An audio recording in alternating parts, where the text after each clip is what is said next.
to the Daily Bite. I'm your host, Pastor Steve Andrews. Today we begin with chapter 15 of the book of 2 Samuel. After this, Absalom got himself a chariot and horses and 50 men to run before him. And Absalom used to rise early and stand beside the way of the gate. And when any man had a dispute to come before the king for judgment, Absalom would call to him and say, "From what city are you?" And when he said, "Your servant is of such and such a tribe in Israel," Absalom would say, "See, your claims are good and right, but there is no man designated by the king to hear you." Then Absalom would say, "Oh, that I were judge in the land! Then every man with a dispute or cause might come to me, and I would give him justice." Whenever a man came near to pay homage to him, he would put out his hand and take hold of him and kiss him. Thus Absalom did to all of Israel who came to the king for judgment. So Absalom stole the hearts of the men of Israel. And at the end of 4 years, Absalom said to the king, "Please let me go and pay my vow, which I have vowed to Yahweh in Hebron. For your servant vowed a vow while I lived at Geshur in Aram, saying, If Yahweh indeed will bring me back to Jerusalem, then I will offer worship to Yahweh." The king said to him, "Go in peace." So he arose and went to Hebron. But Absalom sent secret messengers throughout all the tribes of Israel, saying, "As soon as you hear the sound of the trumpet, then say, 'Absalom is king at Hebron.'" With Absalom went 200 men from Jerusalem who were invited guests. And they went in their innocence and knew nothing. And while Absalom was offering the sacrifices, he sent for Ahithophel the Gilonite, David's counselor, from his city at Gilo. And the conspiracy grew strong, and the people with Absalom kept increasing. And a messenger came to David, saying, "The hearts of the men of Israel have gone after Absalom." Then David said to all his servants who were with him at Jerusalem, "Arise and let us flee, or else there will be no escape for us from Absalom. Go quickly, lest he overtake us quickly and bring down ruin on us and strike the city with the edge of the sword." And the king's servants said to the king, "Behold, your servants are ready to do whatever my lord the king decides." So the king went out, and all his household after him. And the king left 10 concubines to keep the house. And the king went out, and all the people after him, and they halted at the last house. And all his servants passed by him, and all the Cherethites, and all the Pelethites, and all the 600 Gittites who had followed him from Gath passed on before the king. Then the king said to Ittai the Gittite, "Why do you also go with us? Go back and stay with the king, for you are a foreigner, and also an exile from your home. You came only yesterday, and shall I today make you wander about with us, since I know not where? Go back, and take your brothers with you, and may Yahweh show steadfast love and faithfulness to you." But Ittai answered the king, "As Yahweh lives, and as my lord the king lives, wherever my lord the king shall be, whether for death or for life, there also will your servant be." And David said to Ittai, "Go then, pass on." So Ittai the Gittite passed on with all his men and all the little ones who were with him. And all the land wept aloud as all the people passed by. And the king crossed the brook Kidron, and all the people passed on toward the wilderness. And Abiathar came up, and behold, Zadok came also with all the Levites, bearing the ark of the covenant of God. And they set down the ark of God until the people had all passed out of the city. Then the king said to Zadok, "Carry the ark of God back into the city. If I find favor in the eyes of Yahweh, he will bring me back and let me see both it and his dwelling place. But if he says, 'I have no pleasure in you,' behold, here I am. Let him do to me what seems good to him." The king also said to Zadok the priest, "Are you not a seer? Go back to the city in peace, with your 2 sons, Ahimaaz your son, and Jonathan the son of Abiathar. See, I will wait at the fords of the wilderness until word comes from you to inform me." So Zadok and Abiathar carried the ark of God back to Jerusalem, and they remained there. But David went up the ascent of the Mount of Olives, weeping as he went, barefoot and with his head covered.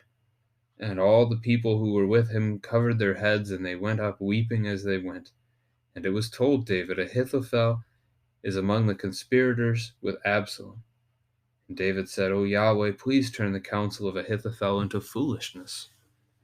While David was coming to the summit, where God was worshipped, behold, Hushai the Archite came to meet him, with his coat torn and dirt on his head.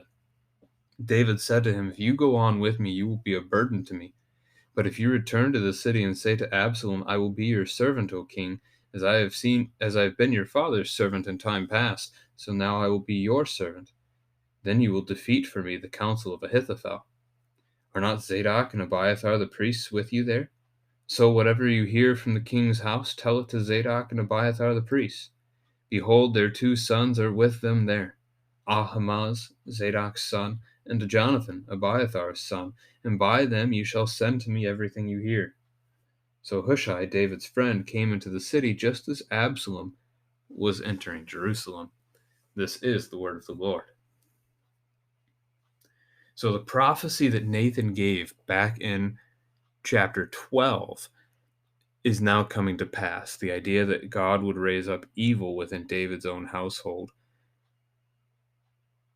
That's happening here. We're seeing it come. Absalom begins this chapter by trying to steal away the favor of the nation of Israel from his father. And he does that by standing out of the gate. The gate was the place where city business was conducted. It was not uncommon that you would bring matters into the city gate to be decided. We'll see this in the book of Ruth, as Boaz is considering being the kinsman redeemer for Ruth. He goes to the city gate, to the elders for that conversation. We see this actually instructed in parts of the Old Testament as well. So this is part of their culture. Absalom goes where these people might expect to find judgment, and he gives them judgment. On the people's behalf of this, they wouldn't have reason to expect foul play here. But on Absalom's part, certainly is. He's stealing the kingdom. At least he's trying to do so. He's taking the king's role and stealing the hearts of the men of Israel, as verse 6 says. Now, in verse 7, Absalom tells the king a lie. How do we know it's a lie? Well, several reasons. First, Absalom claiming here that he's vowed to Yahweh that he'll worship him in Hebron. The vow that he specifically states in verse 8, if Yahweh will indeed bring me back to Jerusalem, I will offer worship to Yahweh. Couple of things here. First, if Absalom really did make this vow, verse 7, at the end of 4 years, Absalom said to the king, why would he wait for 4 years to finally keep his vow, to actually go and worship Yahweh? Why would it have taken him that long? And secondly, why does he have to go to Hebron to worship? Where do God's people worship God? They worship the Lord at his house, which at this point is still the tabernacle. It's the ark, which is his throne. And where is that ark? It's right there in Jerusalem, which is why later in the chapter we're going to see the ark try to leave. The priests are trying to take it out of Jerusalem to follow David. And even that we see in which verse was that? 32? David was coming to the summit where God was worshipped. There's no reason for Absalom to go to Hebron. He's making it up. And David should have sniffed that out, but he didn't. So the plot is to declare himself king at Hebron with whoever is there with him. That's interestingly where David started his reign as king over at least part of Israel, over Judah at the time. A quick Google search here, when I was looking up Gilo, I discovered that the road today that connects Bethlehem and Jerusalem, which are about 5.5 miles apart, the name of that road is Hebron. It is Hebron Road. So just a little trivia for you there. So verse 12 was mentioned already. Gilo is 10 miles south of Jerusalem. The conspiracy is growing. So we come to that next paragraph as David flees His response to hearing that the hearts of men have gone for Absalom, his response is to flee. Arise, let us flee. There will be no escape for us from Absalom. Is that true? This is a question to discuss as a family. Where is David's faith in all of this? Where is Yahweh in this? Is David trusting in Yahweh? Who is it that has fought for Yahweh, who has fought for David before? I gave away the answer there. When David fought against Goliath, why was he able to bring down the Philistine champion when he was just a boy with a sling? It wasn't because it was David, it was because he was trusting in Yahweh. Why was David able to have all the military conquests that he could have? Because Yahweh fought for him. And so now, why the change? Why the disbelief? Why is David here thinking that there will be no escape for us from Absalom?